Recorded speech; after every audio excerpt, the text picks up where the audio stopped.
like and subscribe. Now, what is a short sign that someone is new to your hobby? I got a mic. I'm just going to do it on the side. Make some extra money. Me. Okay. Do you want to do ads or something?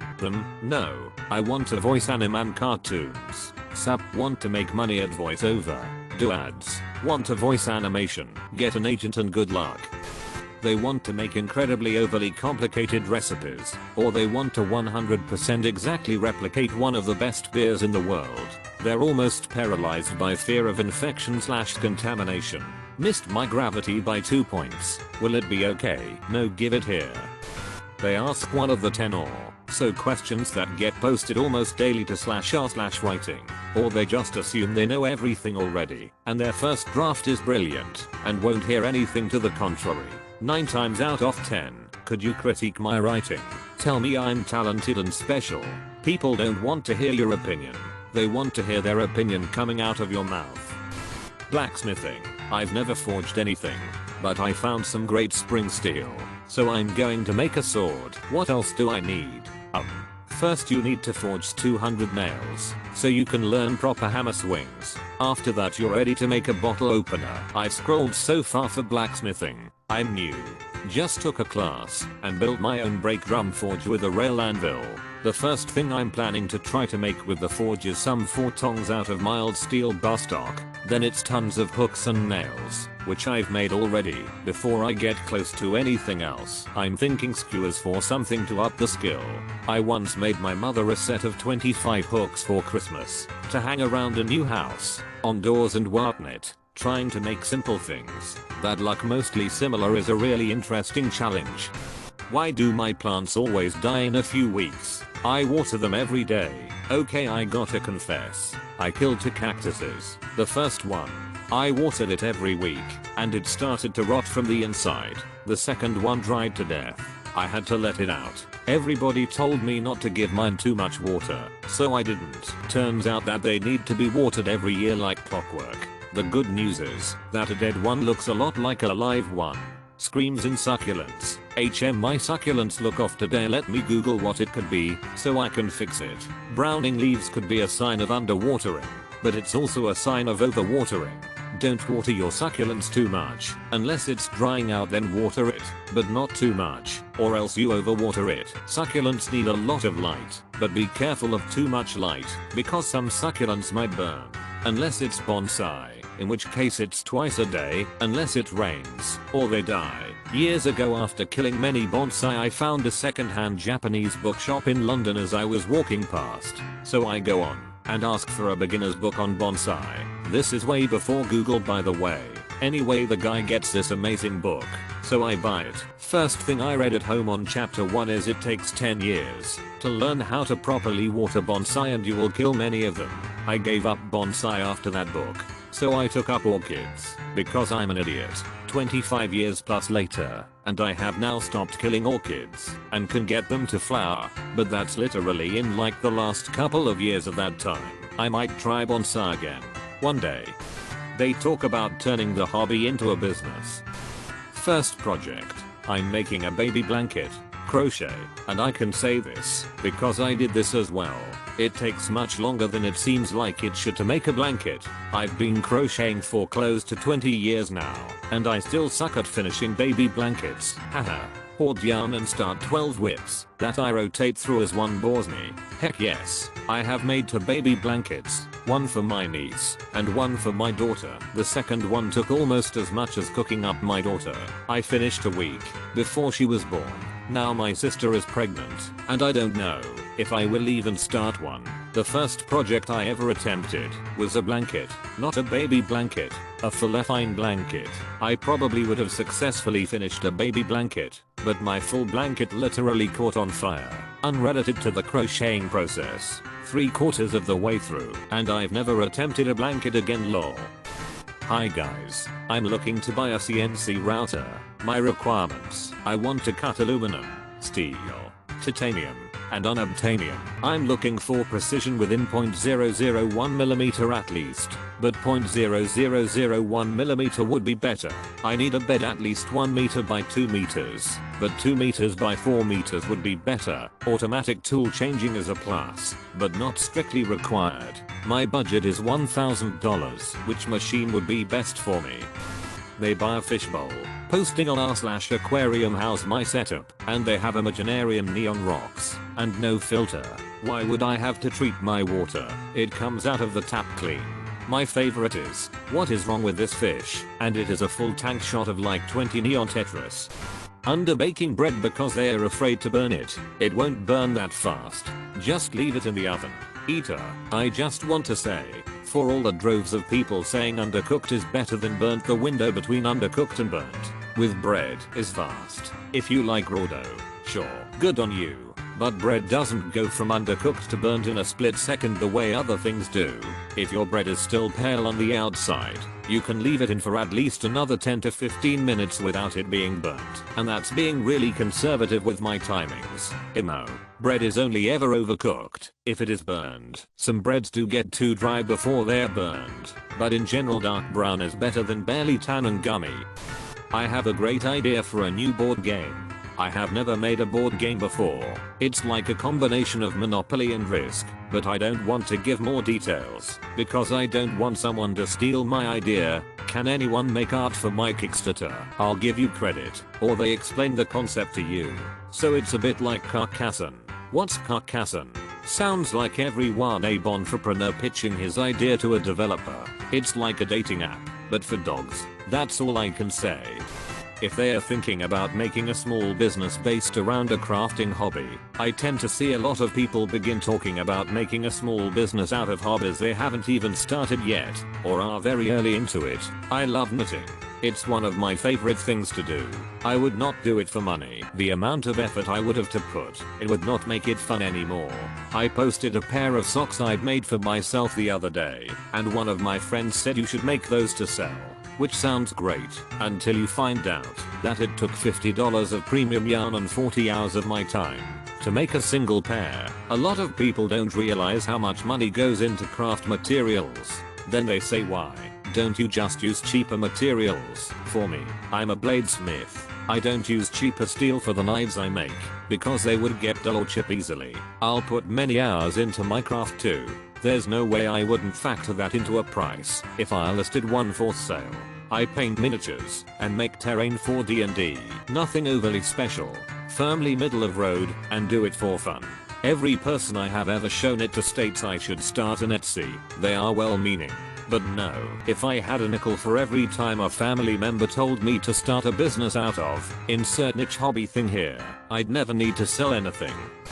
They think I'm good at it. That's how I get away with people thinking I play guitar. Real guitar players are like you do know some chords. Yes, occasionally someone will see me playing something and go, oh, you know how to play guitar. No, I just memorize the chords to songs. I don't actually know how anything works. People, when I tell them I wrote a code in Python, that makes my LED lights dance, when in reality it took me like 5 hours and 90% of the project is from someone else. So yeah, I'm basically a pro. Import smartphone. Done. As a pro, the difference between you and I is it would have taken me 2 hours, and 100% of the project would be from someone else. They Google the best, and then they try to explain to you why that manufactured product listed in half of the links from the first Google search results page is the best. My boss told me today he pays X amount of money to be top page in search results. I added it to all my searches to get an idea of what I should be searching for, then I narrow down my searches to why I should be searching those things. It's legit like doing a research paper for me when I search which flashlight to get next. Not kidding. They don't thin their paints or put them on the miniature in one thick coat. Scrolled too far for this, but I knew it was here. 2 thin coats. Brand new guy asking a bunch of addicted gamers, hey, should I buy this $100 pack? Tales from r/blender. I'm still quite a beginner myself, but some will just go, how do you create this scene? And show really complicated compositions with countless models and complicated materials that an artist must have spent weeks on. Some of them feel like downloading the software is already most of the work done. But this probably goes for most digital art forms. I feel like an old man using Blender. It drives me mad. How do I do this? Oh, that's easy bro, just press Shift Alt ampersand S, stand on your head and stick a finger in your ear and a menu will appear. Climbing, no calluses on the hands. Cool. Shooting too hard for every shot. I have these 3 electronic components I need to hook to power. What electronic component do I use to connect them to the same power supply? Pure, unadulterated excitement at the smallest thing. Not that I'm saying it's a bad thing. More that it's lovely to see.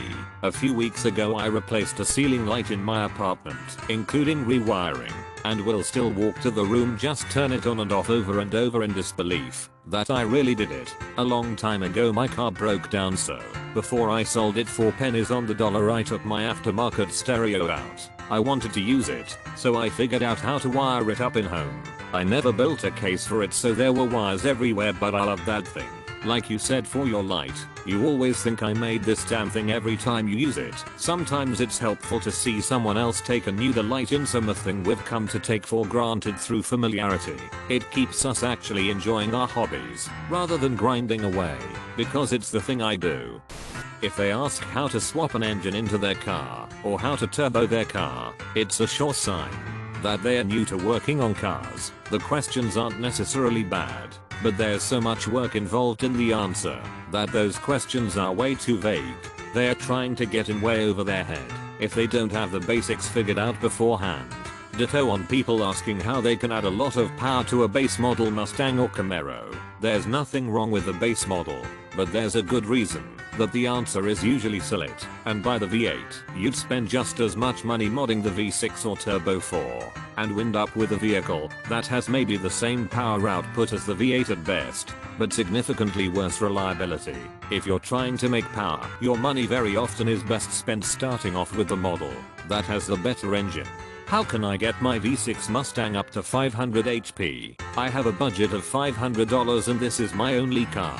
I should be able to do it in a weekend easy. If you just tell me what a turbo I should buy. This takes me back to my first car. I had a 1990 VW Jetta 1.8. I so badly wanted to VR6 swap it. I was 17 and was asking around on forums if I could feasibly do it. They were like, dude, if you need to ask, you can't do it. Needless to say, I didn't do it. Car was such a money pit anyways. Hiking. New hikers do one of two things. They either load themselves down with 100 pounds of gear they will never use, or they think they can survive a week-long hike with nothing but a granola bar and a warmed pocket knife. Hikers in Arizona. We are just going for a quick hike. This water bottle will be fine * fine dice because it's 118°F and they didn't bring enough water. Also, hikers in Arizona. It's hot. I'm gonna bring 3 gallons of water 10 minutes into hike. I'm so tired. This weighs a ton. I think I went through at least 4 liters coming out of Bright Angel Trail. I'd rather be the latter. I'll add camping. People bring next to nothing gear-wise and think they hate camping. Of course you do. You're uncomfortable and didn't bring things to do. You don't win anything by doing everything bare bones. Yep, people will go camping for a week and bring a bunch of to survive an apocalypse, but don't do anything for comfort. Meanwhile, my vacuum seals a goddamn body pillow and comforter, a solar charger for my Kindle, and, one time, a coloring book and markers. I always try to get people new to camping to realize it's just advanced sleeping. You aren't starting a new civilization from scratch. I was a member of the latter group. Long story short, crawfish taste good, snake is also good, but don't eat unripened blackberries. Also check if you're allergic to water purification tablets before you get into the field. Yeah, that last one point would never have occurred to me. Talking too much to prove what they know. I have been very guilty of this. Someone who is experienced and skilled at a given activity will tend to just shut up and do it, whatever the activity may be. I've noticed I do this in a relatively new career with a different company. I know I don't know a fraction of what I eventually will, but damn if I don't talk like I do. Knowing your flaws is the first step to overcoming them. My character is a drow rogue. They are chaotic neutral and stick to the shadows. Remember running my first ever campaign with my friends. Also their first time playing D&D, and they all told me their alignment was somewhere on the good scale, mix of neutral and chaotic, only for them to bully every shopkeeper, guard and child they came across. I remember when I played my first D&D campaign.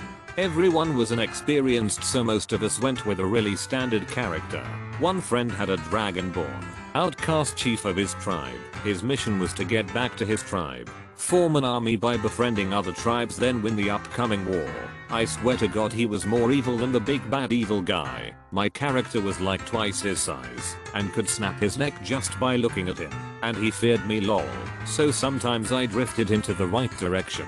But I never forget when he abandoned a lost little girl, or when he found a bunch of dragonborns who needed help, and first he just wanted to kill them, and when we convinced him that they would be helpful in the future, he put them in a cave somewhere and forgot about them. He is true neutral.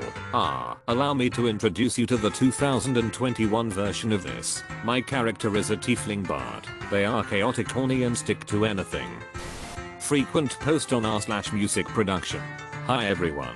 I'm new to all this, and I have zero experience making music, never had any kind of lessons, and I've never touched a keyboard, and really all I've ever done with music is bob my head along with it in my car. I've never heard of music theory, and I'm not really interested in it, so I bought a MacBook Pro and Ableton 11 and the best interfaces and microphones and MIDI keyboards I could afford. I'm going to make sick beats and change the music industry. How do I get started? That's pretty universal. For any hobby, on the plus side, it means you can buy used gear, in perfect condition, for half the price of new.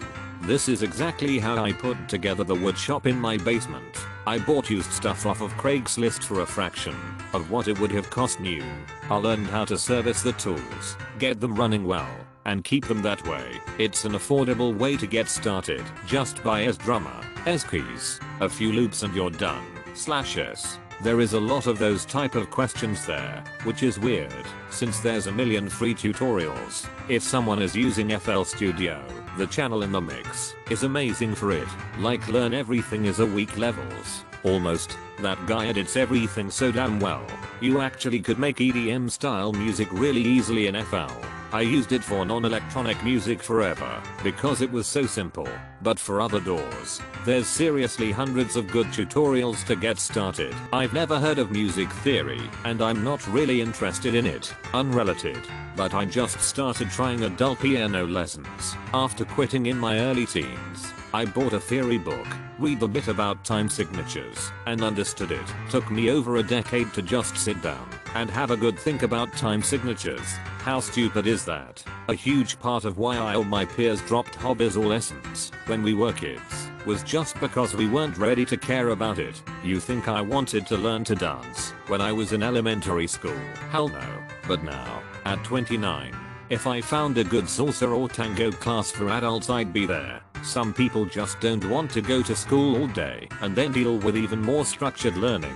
I don't even music and I feel for you. As a writer, I don't know how many people have told me they always thought of publishing a novel. Like they're just going to sit down and bang one out and reach the bestseller list in a few months. My best friend has been talking about writing a novel for literally decades now. Says he has a great idea for a book in his head and wants to get it out on paper and publish not just a great novel, but a trilogy.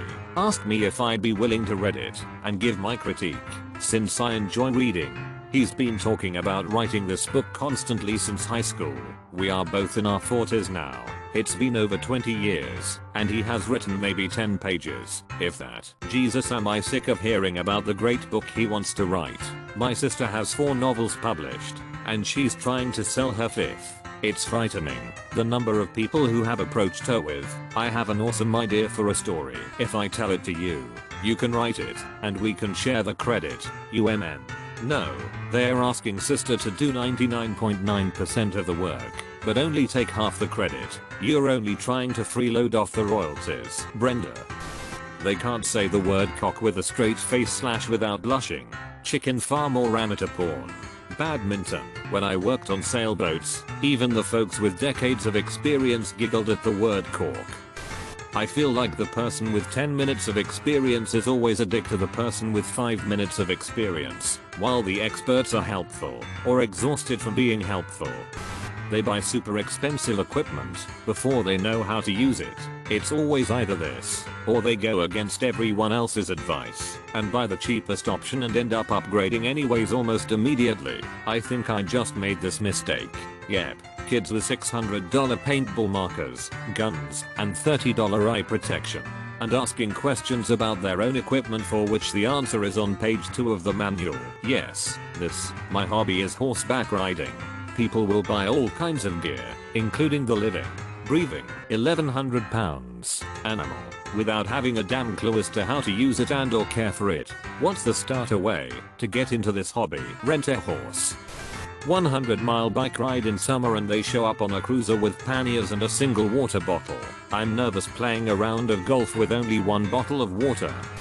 When they ask for help in baking something, and I tell them they can't put those combinations together, because that's the chemistry of baking. You need to follow the recipe and all the basic rules of baking.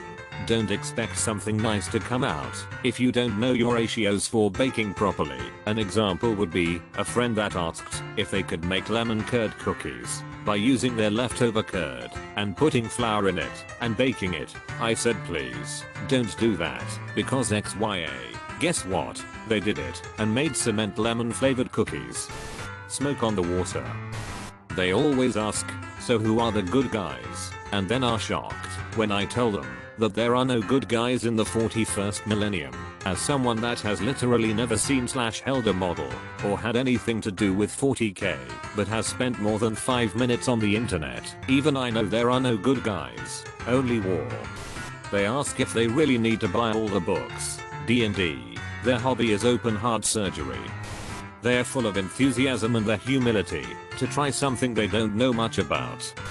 Wrong needles for the size yarn they're using. Buying yarn because it was pretty / soft / on sale and trying to match it to a project instead of choosing a project and buying the yarn with intent in mind. Since you guys seem fixated on this one in particular, I'm talking about people who buy high worsted weight acrylic on sale because OMG the color, and then don't understand why it won't work for that beautiful lace shawl they saw on Rav, or making a baby blanket out of a yarn that can't be machine washed / dried, or buying cotton yarn for a project that needs some stretchiness to it. Beginners rarely understand how the different fabric types and yarn sizes make a huge difference in end result. So there's a massive difference between an experienced knitter who understands how to use their stash and a beginner who buys whatever and tries to shoehorn it into an unrelated pattern. How many skeins / yards of yarn do I need to knit a blanket? Not so much a hobby as it is my career.